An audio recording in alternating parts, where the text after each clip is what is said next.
All right, turn that on. Turn that on. Go to this. There we are. Hey, everybody. I believe we have just hit a record where we already had 5 people watching us. I'm sure we personally know all of them, but That is the sum total of everyone who has ever watched us together. And amazingly, we are already losing Dad. Oh, there he goes. He's gone, and you get to see me twice. Fucking awesome. So let's close that and try this again, Dad. So, hi, welcome to Standby for Action. I can see that we have some regulars in the chat, i.e., Jason. Yay, Jason! My wife is sitting next to me, so you may occasionally hear her chuckle. Hopefully at us and not at other things. Well, awesome. So this week we're supposed to be talking about Project Arcana. I know the last week we were on 2050, and we hung out afterwards with Jason for quite a while, which was nice. But he was like, "I'm tired of the Project 2050 shit. I want to talk about Project Arcana this week." Really, that's what you come back to? All right, well, you lost my camera, but I can hear you. Oh, no, we're losing you again? Yeah, your stream is so slow and broken up, man. I'm guessing all of the women in your house are streaming shit again. I need you to tell them to knock it off. If you can hear me. Which I don't know that you can. Oh, well. Anyway, so this week we're going to talk about Project Arcana, and hopefully Dad will rejoin me at some point. So, if you go back to our first video in YouTube, you'll kind of see us introduce Project Arcana, but real briefly, I should introduce myself. I'm Matthew, one of the developers with Legendary Pants. Dad's trying again. Let's see if this is working. An unknown error. Ooh, that's amazing. I am Matthew. I'm one of the lead developers for Project Arcana as well as 2050. Joining us currently is my dad, if he can actually say anything. Well, see, you're real slow, man. Cut your video, because if we can't see your face but we can hear you, that's better. Okay, that would be Dad. Shawn, he's the other lead developer that makes all 2 of us on this particular set of projects. And again, briefly, Project Arcana, we are taking the vanilla spell lists for 5e Dungeons & Dragons, and we are reorganizing them into a set of schools that makes mechanical sense rather than just someone kind of thought that's where it should go sense. 5e has 8 schools of magic, and beyond having fun names and a kind of semi-goal, they don't really seem to do much, which is really kind of disappointing for a couple of reasons. One, 5e kind of moved back towards a pretty good system of doing more role-playing and a little more kind of natural language stuff. And yet here we have these schools that don't actually do anything useful. The other reason too is you have basically what you have is a semi-codified rule. Here are 8 schools of magic that each do different things, but then you either ignore it or break that rule repeatedly. And that is almost the definition of poor design. And it's, like I said, it's surprising, given how well designed 5e's been so far, that is the case. So, there it is then. Dad wants me to try calling him. We can try. As soon as I remember where all the buttons are. So, with Project Arcana, we are attempting to take those schools. We've kept mostly the schools themselves the same. We have focused what their purpose is, and then... Can you see me? Yes, I can see you, and I can hear you appropriately. Stand by, you are interrupting a thought. focused what those schools do, and I think he paused again. And we have recategorized the spells to actually adhere to those focuses, focuses, whatever the plural is there. So that's what Project Arcana is doing in phase 1. It's a 3-phase program, and we'll get to phase 2 probably at the end of this broadcast. I need to probably just kill his video and just talk to him sound-wise. See if that works. So, yes, thank you, Dr. Pearl. Jason, Dr. Pearl, that would be my lovely wife. Dad, can you hear me? I can. Okay. Can you hear me? Yes, so we'll just ignore the video for now. Okay. Oh, I can use my stand-in. Okay, so, What's the stand-in? no, it's fine. Can you briefly, just introduce yourself and give us an update on what Project Arcana work you've done this week while I get this set up. What's this? I'm just... All right, fine. So, hi, everybody. All 5 people? Anyway. Yeah, we're back up to 5. Wow, cool. Counting me, apparently. My name is Shawn. I'm Matthew's dad. And I am one of the, I guess, monkeys for Project Arcana, as well as Project 2050. You hear me still? Yes, I can hear you. Keep going. Wow, that's interesting. Twitch just updated today, and my computer is not happy about it. But anyway, as well as Project 2050. So this week I'm working on making sure that the school realignments are correct, that we haven't missed any spells, we haven't added any spells. So I'm basically going through the spell lists in detail to try and make sure that everything looks right.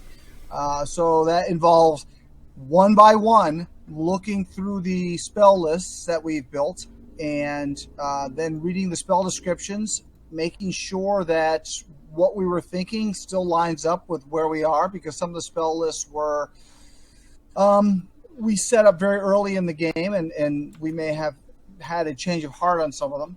Some of them, as I'm finding out, we had disagreements on, and that went unresolved, or at least we never did come to any kind of meeting of the minds. And happily, since I get to be the last one to touch them, any disagreements kind of by default go my way. I don't even remember what disagreements did we have. I'd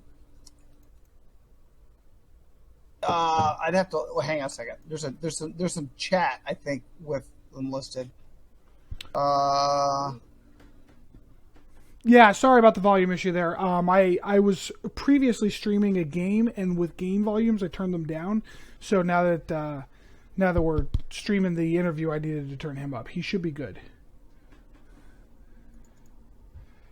So yeah, one of the ways that Dad and I work in a productive fashion is to basically fight about things as loud and as hard as possible. Usually by calling each other asshole as many times as we possibly can within a couple sentences. And much meaner words too, mind you. It's not the way, but it's a way. I don't know. I would say it's the best way. Anyway, off the top of my head, I can't think of. There were like 3 spells. I was looking at them, going, "That doesn't make sense." And I said, "What about this? I think it looks like this." And you said, "No, I disagreed with you." And now I can't remember what those were. Awesome! I'm so glad that we have you. I do. One of them was a planar binding spell. Oh, planar binding. Yeah, you wanted to put in Neutrum because you felt that the magic affecting. I don't even know what you were thinking. I think you probably had hit your fucking head at that point. Okay, first of all, I broke my neck. I have not hit my head. Second of all, clearly, any spell that binds a creature to the caster's will is an enchantment effect. Okay, no. Here's the thing. Here's what I was thinking, and you're not wrong. But here's my thought process. Then stop talking. No, you said everything you need to say. No. See, planar binding, it's even in the title. It's in the description of the spell. You are creating a magical bond between you and the target. And it's that bond which is forcing them to do shit. Not you magically influencing their brain. And here's why I say that. Because in planar binding, it specifically says that the target may attempt to warp the meaning of what you're telling it to do in order to adhere to the letter of what you said, but not the actual intent. Whereas enchantment, like spells like command and suggestion, don't do that. Your intent is all that matters. Not true. That is not true. You can work within the requirements of enchantments, just the same way. Like for instance, Odaluk's Irresistible Dance. Okay, you still get to try not to get hit by things. You just can't do it well, and you got to keep dancing. Okay, right, so but that's all that's telling you to do. It's not saying that you have to, you have to dance into a sword. Right, it's just saying you have to dance. Right, but planar binding is a compulsion, like any other compulsion. That doesn't mean there's not wiggle room in it. It just means it's a compulsion. I don't know. So, the agency that the target has is much higher than any other enchantment spell. What I equated it to is at the beginning of the Order of the Phoenix, the Harry Potter where Dumbledore dies. Oh, spoiler alert. Snape has that bond on him that doesn't force him to do it, but if he doesn't, he'll die. I kind of equated it to that. Like it's not making him do it in the sense that it makes him want to do it. It's just got to happen. Making it so he can't not do it. Right. So, and as I laid it out in our initial discussions, I see it kind of like an addiction. You don't want to drink or gamble or whatever. You'll work hard to avoid doing it, but eventually you're going to fucking do it just because you have a compulsion. Okay? So it's the magic, like any other enchantment, it's magic affecting how your mind works. Okay, so anyways, what the end result of that, I think, if I recall, was that I let you do whatever the fuck you wanted to do and just called it a day. Yes, because I'm right. I don't agree. However, I am not as emotionally entwined in this particular spell as you are, as it turns out. So, I should screen cap this for you. So, here it on comes. the Twitch screen, on the Twitch screen, I have an icon for me and an icon for you. Right. And the icon for you has a little microphone icon embedded in it, right where the penis would be in your logo. Oh, nice. That's perfect. You should screen cap that for me. I'm going to. That's amazing. So, that was a little taste of how our discussions usually go, although neither of us called each other assholes, so Yeah, that was kind of half-assed. You weren't trying very hard, I guess. Yeah. Asshole. So there was a disagreement about another spell that I was like, whatever. Oh, Project Image. Fuck it. I think we may have talked about that, though. Oh, Project Image. I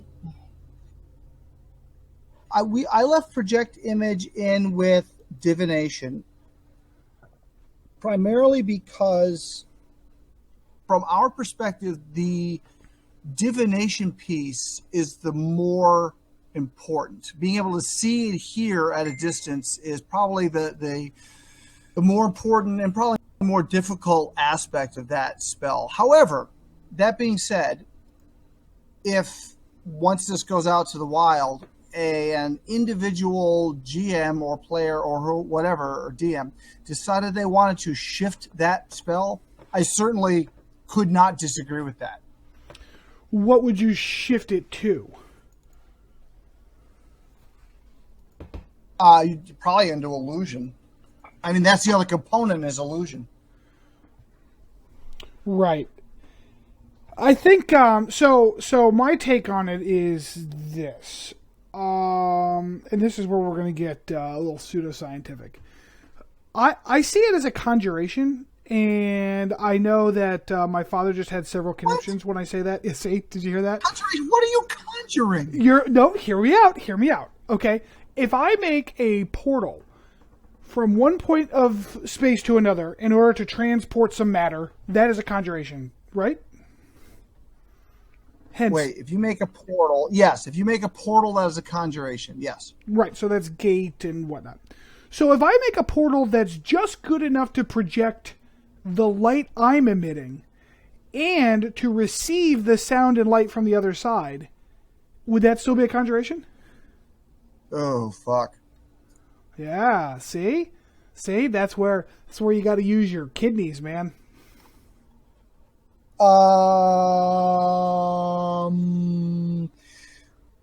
I could go for that for the hearing and seeing, but not for the projected image.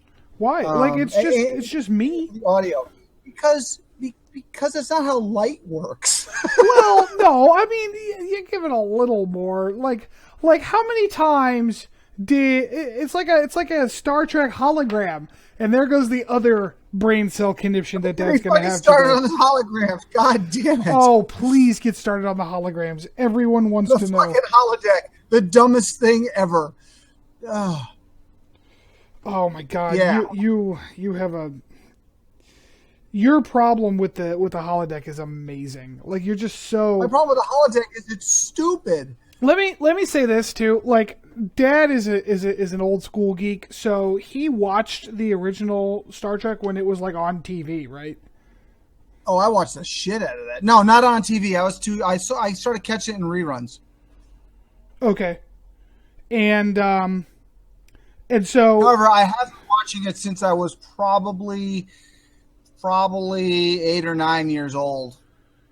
Yeah. Is it? I mean, because like Captain Kirk is like your hero, right? Oh hell yeah, yeah, absolutely. That dude always got the checks, and mostly they were green. And so when Dad says like, "Oh, I hated the holodeck," like he does come to that with a little bit of geek cred because the holodeck was introduced in that one. Actually, it was introduced in the very first Next Generation episode. Encounter at Farpoint. And the funny thing about that is it actually worked differently in that first episode and perhaps more to your liking. You see, it's been so many years since I've seen that first episode. I mean, Next Generation ran for what, 5 years? 5 seasons? Try 10. Next Generation ran for 10 seasons? I'm pretty sure Next Generation had 10 seasons. I know I watched all of them on Netflix. I was going to say, I've watched them all as they broadcast. I don't remember how many there were now. I thought it was only 5. But oh, no, I'm sorry. Maybe it's 7. Okay, I can go with 7. Very few of them, actually, I've watched since I originally watched them. Oh, okay. Yeah, I watched them all on Netflix a couple years ago. I streamed them all. So actually, it's funny because we're talking about this now. Today, I watched the last episode of Enterprise because I just finished streaming all that while I was doing housework. You know, I have not watched a single episode of Enterprise. I saw maybe 3 episodes of Voyager. I watched the first couple seasons of DS9 until they actually started going places. The Dominion Wars, when that started up, I kind of lost interest in DS9. You lost interest in DS9 at that point? Sorry. Everybody. Apparently right when it got good, yeah. Yeah, because apparently that's what... Well, I don't know if you know this, but in Star Trek, it's expected that people should trek. Trek? Yeah. And that's not what happened in Deep Space Nine at first. Yeah. Plus, I found the whole gold press Latinum thing to be offensive. Offensive, like it offended you. It did. It did. It was a plot mechanic, and I understood the why of it. I just thought it was kind of ridiculous. Yeah. So anyways, especially because there was already a ready-made item like that, right? What is gold press latinum? Gold press latinum is an item that cannot be made in a replicator. Okay, that's all it is. That is also true of dilithium crystals. That was established like way early in TOS. Yes, you're correct. However, I will say this though: there are some species. This is so off the rails. There are some species in Star Trek that don't use dilithium crystals to power starships. Because, like, for example, because of course I know an example, the Romulans don't use antimatter reactions in order to power their warp cores. Instead, they use contained singularities, which is why when their warp core breaches, the shit hits the fan real fast. That is true. So, I guess but of course I will say this though. They never establish what the latinum is doing for anyone, so why does anyone need it? Exactly. Yeah, so I don't disagree with you there. So anyway, we were discussing some of the naughtier spells that we ran across, and I'm running across again now that I'm trying to button up Project Arcana, at least this phase of it. Right. And there we go. Finally got the picture working. Right. So you can't even see it, can you? I cannot, but I'm going to. Oh my god, it's so great. There we go. Okay, perfect. Okay. So, yes, so that's what you've been working on this week. And I know you've been crunching pretty hard on that. I will probably start helping you with that pretty soon. But I will, my current project is a 2050 one. However, I wanted to wrap up this video, and we're already at, was it 9:24? So we're already 6 minutes out from our supposed end time. Trying to go a little more in depth on phase 2, which we kind of talked to Jason about, I believe after our first broadcast. So, do you want to give a brief, summary on that? We could chat about that for a couple minutes before we, kick it off here. Yeah, sure. So, one of the goals of phase 2 is to take the schools of magic and each of the schools breaks down into a form. Now, the schools have an overarching magical concept that kind of unites the spells within that school, and each of the form is kind of a refinement of that. And let's talk about enchantment, I guess, real quick. Okay. Enchantment is magic that works on the mind. And within enchantment, we have 3 forms, one of which is mind melds, and that covers things like kind of ESP stuff, where one mind is directly connected to another. Then you've got onerous assignments, where the caster is, I want to say obligating, but that's not really compelling or making a profound change in the thought processes or attitudes of the castee, the guy who's being affected. And then what's the third one? What did you say? Mind melds and onerous assignments. It's the interrupt one. The injections. Oh yeah, mind injections. Yeah, and mind injections are things that allow the enchanter to make like deep changes, like change memories and stuff like that. Really go deep into the brain and make changes in there. So you can see how they're all the spells under enchantment kind of fall under this stuff affecting your brain, and the forms break it down a little further and give a little bit more order to it. And that's true of all the schools that we've done. So the goal at this point now is to take the spells other than Neutrum, which is, of course, and Divinus, however we're saying that. I always said Divinus. Neutrum being neutral magic, magic that affects magic. And so, in theory, everybody gets Neutrum spells. And Divinus, which is strictly magic that is of a nature that is granted or by godly power. And so accepting those two is taking all the remaining schools of magic and kind of figuring out how they may relate to each other. And the example we generally use, because it's the easiest, is enchantment and illusion both affect the mind. They're obviously closely related in some of the underlying mechanics of the magic. So what we're doing is we're coming up with what we've been calling a magic wheel, which is essentially like an artist's color wheel, and differing schools will lay next to each other around this wheel based on how similar their mechanics are. We haven't figured out yet how that's all going to work. I've got a couple methods I want to use to try and make that determination. So we don't exactly know what this wheel is going to look like.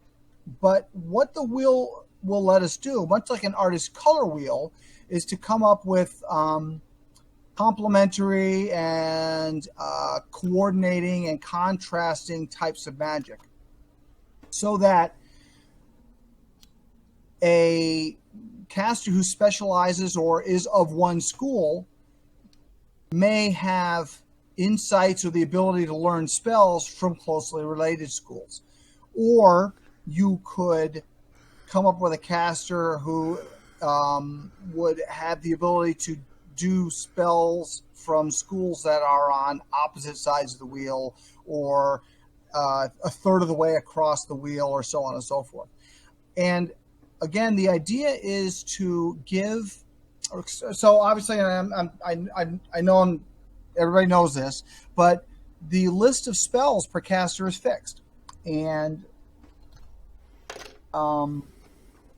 this will give a player and a GM, DM, either or, the opportunity to add a little flavor, a little of their own outlook to their characters, to their games, without forcing them to learn something completely new. It should be a nice little add-in for what 5e already is. Right, and another thing that I would like to include in Phase 2, and we have talked about this before, is the kind of like a magic item or new magic spell workshop that the wheel will help DMs kind of use. So if you're trying to come up with a new spell, if you have a spell that casts a fireball and at the same time casts fear. Evocation and illusion may be so far apart on the wheel that's going to be a very expensive spell to make, because those two types of magic don't really, have any kind of overlap. But if you make a spell that does some like that influences someone's mind and influences them. So let's say you have a spell that commands someone to do something, and if they don't, then they're stricken with some sort of fear. That's an illusion and an enchantment. That spell will have a bit more of a kind of a synergy in its two different effects, and be like a cheaper spell. The same kind of thing would happen with magic items. If you have a magic item that's doing 2 or 3 different effects, if they're pretty close on the wheel, that item may be cheaper and easier to make, and therefore less rare than a magic item that's got effects all over the goddamn wheel. Right. I'm sorry. Go ahead. Oh, okay. So one of the things we're doing with Neutrum is, and this is something I've been talking about for months, and I don't know that we've mentioned it on the call since we started broadcasting, which is connective magic. And so Neutrum is where connective magic works, what I like to call connective magic. A connective magic is the little triggers and enhancers and storers and preppers and these little spells and effects that are kind of built into the system in various spells that really, they have to be there. They have to be part of the underlying mechanics, but you don't really notice them because they're not laid out. So the goal there would be to, and I think we talked about this before, how in the old DM's guide, there was, maybe it wasn't the DM's guide, but and we're going back to 1E here. There was a set of fairly simple rules for the requirements to create magic items. Maybe it was in Unearthed Arcana. I can't remember now. By analyzing or setting Neutrum, this connective magic, to one side, we should be able to come up with a fairly, again, simple set of guidelines that will allow players and DMs to decide how to do things like create a magic sword or ruby slippers or what the hell ever. Right, and the underlying mechanics for those kinds of things already exist. In spells like Contingency, where you can cast a spell and store it for later to be cast at a time of your choosing. Or spells like Symbol, where, in this one it's called, is it Glyph of Warding? Glyph of Warding. Where, it might be Symbol. Wards. Not Guards and Wards. It's either Glyph of Warding or Symbol, but one of the two lets you cast another spell and store it in some runes so that when those runes are read, the spell goes off. I mean, that is the definition of a scroll right there. So the mechanics of enchanting weaponry and enchanting items and things are already in the Neutrum school, formerly Abjuration.